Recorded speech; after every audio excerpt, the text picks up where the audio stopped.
అందరికీ నమస్కారం.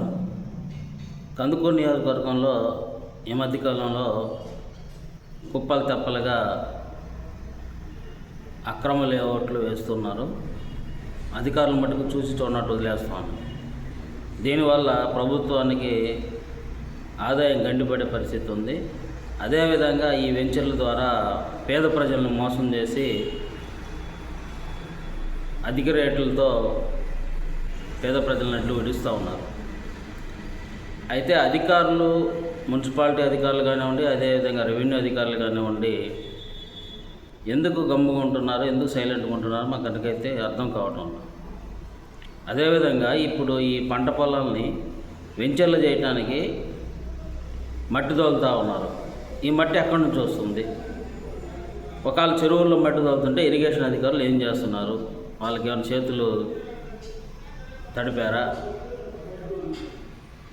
ఇప్పటికైనా అధికారులు ఈ యొక్క అక్రమ లేఅవుట్ల మీద చర్యలు తీసుకోవాలి. కమ్మని పంట పొలాలని వీళ్ళు లేఅవుట్లు వేస్తూ ప్రజల్ని ఆకర్షించడానికి అనేక విధాలుగా, శతవిధాలుగా, రంగులుగా వెంచర్లు తయారు చేస్తూ పర్మిషన్ ఉన్నా లేకపోయినా దాంట్లో కరెంటు స్తంభాలు వేయటం కానివ్వండి, అదేవిధంగా రోడ్లు వేయటం కానివ్వండి, చుట్టూ పారిగోడలు కట్టడం, మంచి ముందు పక్క మంచి ద్వారం కట్టి అసలు ప్రపంచంలోనే ఇదొక మంచి లేఅవుట్ అంటూ పావుల ల్యాండ్ని ₹2 అమ్ముతూ ఈ వెంచర్లు వేస్తున్నటువంటి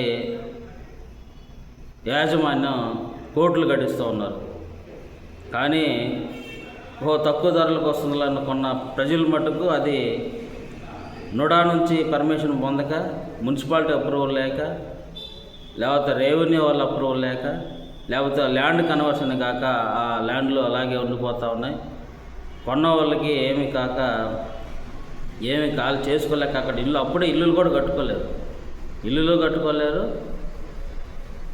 లేదంటే మళ్ళీ సేల్ చేయడానికి కూడా కొంత ఇబ్బంది పడే పరిస్థితి ఉంది. కాబట్టి ఎందుకంటే భవిష్యత్తులో చాలా లేఅవుట్లు ఇట్లా కందుకూరు మున్సిపాలిటీలో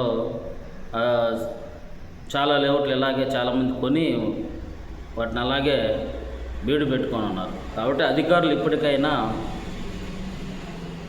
ఆ అక్రమ లేఅవుట్లు ఏవైతే వాటి చర్యలు తీసుకోవాలా, ఆ లేఅవుట్లు తోలుతున్నటువంటి మట్టి ఎక్కడి నుంచి తోలుతున్నారు, ఏ చెరువు నుంచి తోలుతున్నారు, ఇరిగేషన్ వాళ్ళు, రెవెన్యూ వాళ్ళు, మున్సిపాలిటీ వాళ్ళు వెంటనే కందుకూరు నియోజకవర్గంలో వేస్తున్నటువంటి అక్రమ లేఅవుట్ల మీద చర్యలు తీసుకోవాల్సిందిగా ప్రభుత్వాన్ని ప్రజలు కోరుకుంటూ ఉన్నారు.